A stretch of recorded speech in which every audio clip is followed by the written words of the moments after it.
사랑하는 성도 여러분, 벌써 금요일 새벽이 되었네요. 일주일이 정말 빨리 가는 것 같습니다. 이렇게 분주한 삶 가운데서도 하루하루 매일 새벽마다 하나님께서 우리에게 말씀하여 주시고 또 그 하나님께서 주시는 말씀을 놓치지 않고 그 하루 온전히 붙들고 승리하면서 순종하면서 나아갔으면 합니다. 우리 함께 기도한 후에 새벽기도 큐티 말씀을 나누겠습니다. 하나님 아버지 감사합니다. 오늘도 듣겠습니다. 말씀하여 주시고 그 말씀에 순종하며 나아가게 하여 주옵소서. 특별히 하나님 예레미야서를 계속 살펴보고 있는데 하나님 우리의 불순종하는 마음들을 다 내려놓고 온전히 하나님 아버지의 마음을 깨닫고 순종하며 나아가게 하여 주옵소서. 감사하며 예수님의 이름으로 기도합니다. 아멘. 오늘 5월 21일 금요일 새벽기도 큐티 말씀을 나누겠습니다. 오늘 본문 말씀은 예레미야서 7장 16절부터 28절까지의 말씀입니다. 우리 다 같이 영상을 보면서 하나님의 말씀을 읽도록 하겠습니다. 너는 이 백성을 위하여 기도하지 말라. 그들을 위하여 부르짖어 구하지 말라. 내게 간구하지 말라. 내가 내게서 듣지 아니하리라. 너는 그들이 유다 성읍들과 예루살렘 거리에서 행하는 일을 보지 못하느냐? 자식들은 나무를 줍고 아버지들은 불을 피우며 부녀들은 가루를 반죽하여 하늘의 여왕을 위하여 과자를 만들며 그들이 또 다른 신들에게 천제를 부음으로 나의 노를 일으키느니라. 여호와의 말씀이니라. 그들이 나를 경노하게 함이냐? 자기 얼굴에 부끄러움을 자취함이 아니냐? 그러므로 주 여호와께서 이와 같이 말씀하시니라.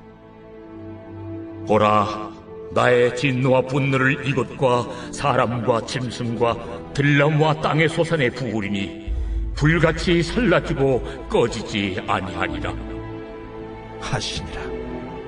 만군의 여호와 이스라엘의 하나님께서 이와 같이 말씀하시되 너희 희생제물과 번제물의 고기를 아울러 먹으라. 사실은 내가 너희 조상들을 애굽 땅에서 인도해낸 날에 번제나 희생에 대하여 말하지 아니하며 명령하지 아니하고 오직 내가 이것을 그들에게 명령하여 이르기를 너희는 내 목소리를 들으라. 그리하면 나는 너희 하나님이 되겠고 너희는 내 백성이 되리라. 너희는 내가 명령한 모든 길로 걸어가라. 그리하면 복을 받으리라 하였으나 그들이 순종하지 아니하며 귀를 기울이지도 아니하고 자신들의 악한 마음에 꾀와 완악한 대로 행하여 그 등을 내게로 돌리고 그 얼굴을 향하지 아니하였으며 너희 조상들이 애굽 땅에서 나온 날부터 오늘까지 내가 내 종 선지자들을 너희에게 보내되 끊임없이 보내었으나 너희가 나에게 순종하지 아니하며 귀를 기울이지 아니하고 목을 굳게 하여 너희 조상들보다 악을 더 행하였느니라. 내가 그들에게 이 모든 말을 할지라도 그들이 너에게 순종하지 아니할 것이요 네가 그들을 불러도 그들이 네게 대답하지 아니하리니 너는 그들에게 말하기를 너희는 너희 하나님 여호와의 목소리를 순종하지 아니하며 교훈을 받지 아니하는 민족이라. 진실이 없어져 너희 입에서 끊어졌다 할지니라. 우리 다 같이 16절부터 한번 살펴보겠습니다. 그런즉 너는 이 백성을 위하여 기도하지 말라. 첫 구절부터 너무 충격적인 하나님의 말씀으로 시작합니다. 예레미야 선지자에게 하나님께서는 이렇게 말씀하시는 거예요. 너는 이 백성을 위하여 기도하지 말라. 어떻게 하나님께서 선지자에게 백성을 위하여 기도하지 말라고 말씀하실 수 있을까? 이 구절과 내용이 너무나도 충격적인데요. 소돔과 고모라가 이 유황불에 멸망하고 그 성이 다 하나님의 멸망을 당할 때도 이 아브라함에게까지도 중보기도를 하지 말라고 한 적은 없습니다. 중보기도를 허락하셨고 또한 니느웨를 멸망시키고자 했을 때도 하나님은 요나를 통하여서 그 민족들을 구원하기를 원하셨던 하나님이셨는데 여기에서는 이 남유다가 얼마나 패역하였고 또한 하나님을 멀리하였는지 알 수 있는 구절일 수도 있겠고요. 그러면서 하나님은 이 백성을 위하여 기도하지 말라라고 이야기합니다. 그들을 위하여 부르짖어 구하지 말라, 내게 간구하지 말라. 그래서 이 세 번을 기도하지 말라, 부르짖어 구하지 말라, 간구하지 말라 하나님 말씀하시는 거는 정말 강조하는 용법이에요. 그래서 내게서 듣지 아니하리라. 내가 내게서 그 간구함을, 기도함을 그렇게 할지라도 듣지 않겠다라고 아주 강력하게 이야기하고 계십니다. 이스라엘 백성들이 얼마나 타락하였는지, 그리고 정말 너무나도 완악하게 하나님을 떠났음을 알 수가 있는 장면이에요. 그러면서 17절에 너는 그들이 유다 성읍들과 예루살렘 거리에서 행하는 일을 보지 못하였느냐. 이 유다 성읍과 예루살렘 거리라고 얘기하는 것은 공공연하게 그냥 일상생활 속에서 은밀하게 행한 일이 아니라 드러내놓고 대놓고 이러한 행하는 일을 네가 보지 못하였느냐라고 이야기하는데 어떠한 일들이냐? 이 18절에 나와 있는 거죠. 자식들은 나무를 줍고 아버지들은 불을 피우며 부녀들은 가루를 반죽하여 하늘의 여왕을 위하여 과자를 만들며 그들이 또 다른 신들에게 전제를 부음으로 나의 노를 일으키느니라. 이 하늘의 여왕이라고 표현되어 있는데요. 이 하늘의 여왕은 사랑과 성의 그 여신이고 또한 비옥함을 관장한다고 믿었던 바벨론 여신 이슈타르로 추정된다라고 주석에도 나와 있고 또한 이 큐티집에도 나와 있습니다. 이방 여신인 거예요. 바벨론 신인데 그 한마디로 말씀드리면 우상이죠. 그래서 이방신에게 우상을 숭배하기 위해서 이 자식들은 나무를 줍고 그래서 전적으로 가족 모두 그리고 모든 사람들이 타락했음을 그리고 이방신을 숭배했음을 이야기하는 거고요. 아버지들은 불을 피우고 부녀들은 가루를 반죽해서 이 이방신에게 드릴, 이 여신에게 드릴 과자를 만들었다라고 표현하고요. 그들이 또 다른 신들에게 전제를 부었다 그래서 아주 혼합주의적으로 모든 신들, 각종 신들을 우상을 다 숭배했음을 알 수가 있습니다. 근데 이것을 공공연하게 행했다는 거죠. 이 당시에 이스라엘 백성들의 분위기를 볼 것 같으면은요, 아주 므낫세 왕같이 전적으로 타락하거나 아주 정말 악한 왕은 대놓고 우상을 숭배했지만, 그렇지 않고 이 이후에 종교개혁을 일으키고 또한 정말 이 분위기적으로 봤을 때는 은밀히 행해지는 그런 이방신들을 섬기는 그 우상 숭배였을 텐데, 얼마나 타락하였으면 이제 공공연히 정말 예루살렘 거리 유다 성읍에서 그 행하는 일을 너희가 보지 못하였느냐라고 하나님의 탄식하실 정도로 그렇게 타락했음을 알 수가 있는 것입니다. 그리고 19절에 여호와의 말씀이니라 그들이 나를 경노하게 함이냐 자기 얼굴에 부끄러움을 자취함이 아니냐. 그래서 부끄러움은 이라는 이 단어는요, 당혹한 낙담 이런 것들을 의미하는데요. 그래서 우상 숭배로 인하여서는 아무런 유익을 얻지 못하고 너희가 얻을 게 없고 그냥 낙담하고 낙심할 수밖에 없는데 너희가 계속해서 섬기고 있다라는 것을 이야기하고요. 20절에 그러므로 주 여호와께서 이와 같이 말씀하시느니라 보라 나의 진노와 분노를 이곳과 사람과 짐승과 들 나무와 땅의 소산에 부으리니 불같이 살라지고 꺼지지 아니하리라 하시니라. 이 남유다 땅, 유다 땅뿐만 아니라 그곳의 사람들, 유다 사람들, 남유다의 모든 사람들에게 그리고 짐승과 들나무와 땅의 소산에 붙는다 그러면 그들의 모든 소유 그리고 모든 영역에 다 미칠 것이라는 거예요. 그래서 하나님의 진노가 이제 남유다뿐만 아니라 그 사람들 그리고 사회 전반적으로 그들의 모든 소유까지 하나님의 진노가 임할 것을 이야기합니다. 그래서 21절부터 이제 24절까지는 하나님께서 재물마저 이제 범하라는 이 역설적인 권유를 통하여서 이스라엘 백성들에게 이야기함으로써 출애굽 시대로부터 그들이 계속해서 저질러왔던 불순종을 지적하고 계십니다. 그래서 남유다가 계속 이렇게 하나님의 말씀을 떠나서 불순종하고 이방신을 섬기는 그런 모습들을 출애굽 때부터 이야기하면서 그리고 또 21, 22절 계속해서 얘기하면서 재물마저도 너희가 그냥 먹어라 이렇게 범하여라 이렇게 얘기하면서 역설적 권유를 하고 있는 거죠. 그래서 21절, 22절을 보면요. 만군의 여호와 이스라엘의 하나님께서 이와 같이 말씀하시되 너희 희생 제물과 번제물의 고기를 아울러 먹어라. 이 말은 뭐냐면요.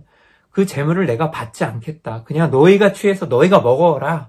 나와는 상관없는 재물이고 그 재물을 받지 않겠다라고 하나님 말씀하시는 거죠. 그리고 22절에 사실은 내가 너희 조상들을 애굽 땅에서 인도하여 낸 날에 번제와 희생에 대하여 말하지 아니하며 명령하지 아니하였다. 이것은 내가 원하는 원하는 것은 희생 제사나 이 번제가 아니라는 거예요. 하나님께서 원하시는 진정한 것은 23절에 나옵니다. 오직 내가 이것을 그들에게 명령하여 이르기를. 그러니까 내가 그것을 번제나 희생에 대해서 말하지 아니하고 명령하지 않았고 내가 명령한 것은 이것인데 출애굽기 15장 5절에서 6절 말씀을 인용해서 말씀하시는 거예요. 너희는 내 목소리를 들으라. 여러분, 이게 오늘 핵심 구절이자 말씀인 것 같아요. 하나님의 명령과 규례, 하나님의 목소리를 들어야지 자신의 생각대로 자기의 길대로 가고 그냥 하나님께 번제와 희생제물을 드린다고 하나님 원하시는 게 아니라는 거예요. 그것은 너희가 먹어라. 나와 상관없다. 하나님 말씀하시잖아요.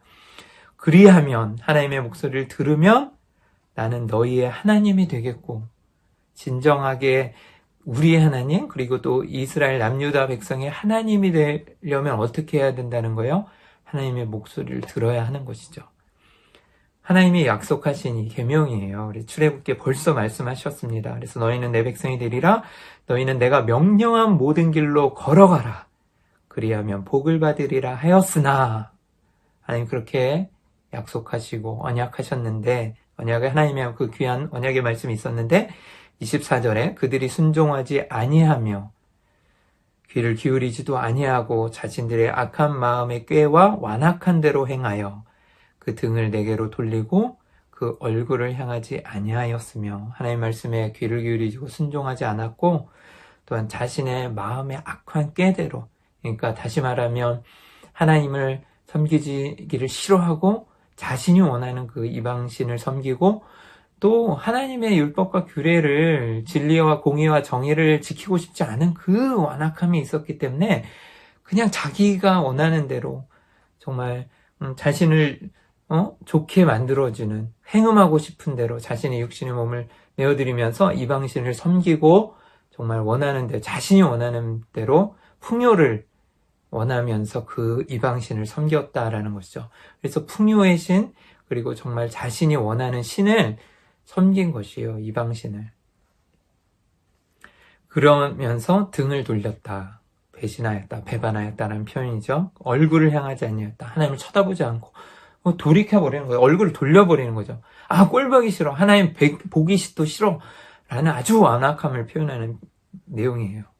25절에 보면 너희 조상들이 애굽 땅에서 나온 날부터 오늘까지 내가 내 종 선지자들을 너희에게 보내되 끊임없이 보내었으나 계속해서 선지자들을 통하여서 그 입을 통하여서 하나님 말씀을 전하고 또한 돌아오라고 이야기하고 수도 없이 하나님의 그 규례와 또한 정의와 공의를 이야기하였지만 외쳤지만 정말 애굽 땅에서 나온 날부터 광야 생활을 할 때부터 가나안에 들어올 때까지도 계속해서 반복되는 역사가 무엇이라는 것이에요? 26절에 너희가 나에게 순종하지 아니하며 귀를 기울이지 아니하고 하나님의 말씀을 듣지 않았다는 거죠. 그리고 아주 강력한 표현으로 말씀하십니다. 목을 굳게 하여 너희 조상들보다 악을 더 행하였느니라. 지금 이 남유다 백성들은 정말 더 타락했다는 거죠. 그래서 너희 조상보다도 너희가 목이 더 굳었고 정말 악을 더 행하였다라는 거죠. 이 표현, 목을 굳게 하여라는 이 표현은요, 아주 완악한 행위를 표현할 때 사용하는 성경적인 말입니다. 그래서 하나님의 끊임없는 선지자를 통한 권면 그리고 노력에도 불구하고 돌이키지 않고 정말 완악하여져서 이제는 심판 외에는 이들을 정말 돌이킬 수 있는 방법이 없다라는 것을 표현하고 있는 말입니다. 그래서 27절, 28절에 이제 하나님이 마지막으로 말씀하시는데요. 내가 그들에게 이 예레미야 선지자예요. 그러니까 네가 그들에게 이 모든 말을 할지라도 이제 그 남유다 백성들이 너에게 순종하지 아니할 것이요. 그리고 내가 그들을 불러도 그들이 내게 대답하지 아니하리니 너는 그들에게 말하기를 너희는 너희 하나님 여호와의 목소리를 순종하지 아니하며 교훈을 받지 아니하는 민족이라. 이 예레미야 입술을 통해서 그렇게 전하라고 하나님 말씀하시는 거죠. 그리고 마지막으로 진실이 없어져 너희 입에서 끊어졌다 할지니라. 이 진실이 없어져 너희 입에서 끊어졌다라는 표현은요, 정말 진실은 히브리어로 에무나라고 합니다. 언어가 그렇고요. 그래서 이 아만에서 나온 단어예요. 여러분 잘 아시죠? 담임 목사님도 설교하실 때 많이 말씀하셨는데 이 아멘이라는 그 진실로 그렇소이다라는 이 고백같이 아만에서 나왔는데요. 이 에무나라는 단어로서 신앙의 진실함과 일상의 성실함을 표현하는 말이에요. 그래서 다시 말씀드리면 하나님과 이웃에 대한 어떤 믿음과 사랑도 이 타락한, 완악한 이 남유다 백성들에게서 전혀 찾아볼 수 없었다라는 표현입니다. 진실이 없어졌다라는 거. 그리고 또 칼빈의 표현을 주석에서 제가 좀 봤는데 인용해 드리면 어떤 회개나 가능성도 전혀 없었음을 표현하는 표현이다라고 나와 있어요. 그러니까 하나님이 어쩔 수 없이 이제 심판할 수밖에 없었던 상황, 그리고 전적으로 타락하여서 전혀 하나님의 말씀을 듣지 않고 순종하지 않았던 이 이스라엘 백성들, 남유다 백성들에게 이야기할 때 이 표현을 사용하신 거예요. 사랑하는 성도 여러분, 우리 삶 가운데 하나님 이런 말씀을 하시지는 않았으면 좋겠어요. 진실이 없어졌다. 그리고 공의와 정의가 사라졌고 고와 과부를 돌아보지 아니하고 패역하고 정말 하나님의 그 뜻이 우리 삶 가운데 이루어지지 않는다라는, 그리고 너희는 정말 이제 구제불능이야, 돌이킬 수 없는 삶이야 라고 이야기할 정도면 얼마나 정말 타락하고 정말 하나님의 말씀에서 떠났는지, 그리고 전혀 회개할 수 없는 그런 상태였음을 고백합니다. 그러나 우리는 또 그렇진 않은 것 같아요. 그래도 하나님의 말씀을 듣고 깨닫고 회개한다는 것은 하나님의 은혜가 우리 삶 가운데 있음을 고백합니다. 사랑하는 성도 여러분, 오늘 말씀을 보면서 저는 두 가지로 좀 나눠보고 싶습니다. 첫 번째로, 기도가 우리 삶 가운데 얼마나 정말 소중한 것이에요. 그리고 기도의 가장 큰 유익은 하나님과의 그 끊임없는 교제, 그리고 하나님의 뜻을 알 수 있고 정말 그 사랑하는 그 하나님을 만나는 시간이잖아요. 그런데도 불구하고 예레미야 선지자에게 이 백성을 위해서 더 이상 기도하지 말아라, 이렇게 얘기했다는 것은 정말 너무나도 슬프고 안타까운 일인 것 같아요. 기도의 단절이 있고 또한 이로 인하여서 하나님과의 단절이게 아니겠습니까? 사랑하는 성도 여러분, 우리는 이러한 것을 경험하지 않기 위해서, 그리고 또 완악함을 버려야겠지만 끊임없이 하나님과의 기도를 통하여서 교제를 나누시고 또 하나님을 만끽하는 시간을 좀 누리셨으면 좋겠어요. 그래서 이 새벽기도, 이 큐티 말씀을 듣고 나서 우리 잠깐 기도하고 또 삶의 현장 가운데 여러분들 이제 분주하겠지만 나아가시기 전에 하루를 온전히 하나님께 드리기 위해서 꼭 기도하시면서 하나님의 뜻을 구하시고 교제하는 시간을 가지셨으면 합니다. 그리고 두 번째로는 하나님의 목소리를 청종해서 듣고 그리고 명령한 길로 걸어가라 라는 것입니다. 오늘 정말 23절이 정말 출애굽기의 말씀을 통하여서 하나님이 이스라엘 백성에게 명령하셨던 것인데 우리 삶 가운데서도 꼭 적용하면서 나가시기를 바랍니다. 너희는 내 목소리를 들으라. 그리하면 나는 너희 하나님이 되겠고, 하나님의 목소리를 들을 때 우리는 하나님의 백성이 될 수 있습니다. 그리고 너희는 내 백성이 되리라. 너희는 내가 명령한 모든 길로 걸어가라. 그래서 하나님의 말씀에 순종하고 하나님의 그 명령한 길을 걸어가면 하나님께서 그리하면 복을 받으리라 하였으나, 그래서 하나님의 그 복을 누리고 평안을 누리며 나갈 수 있어요. 여러분, 복이 어떤 것입니까? 물질적인 풍요? 이런 것도 복이겠죠. 하지만 하나님의 그 뜻을 알고 하나님의 말씀을 지켜가면서 순종해서 하루하루 사는 것이 우리 삶 가운데 복이고 또 하나님 기뻐하시는 삶이기 때문에 하나님을 영화롭게 하고 하나님을 기뻐하는 것보다 더 우리 삶 가운데 큰 복이 어디 있겠습니까? 그래서 하나님의 말씀에 꼭 순종하시고 하나님을 누리시고 그 크신 사랑 안에서 정말 그분을 맛보면서 그분을 바라보면서 그 축복 가운데 나아가는 삶, 그 삶을 누리시며 오늘도 승리하시며 나아가시기를 주님의 이름으로 축복합니다.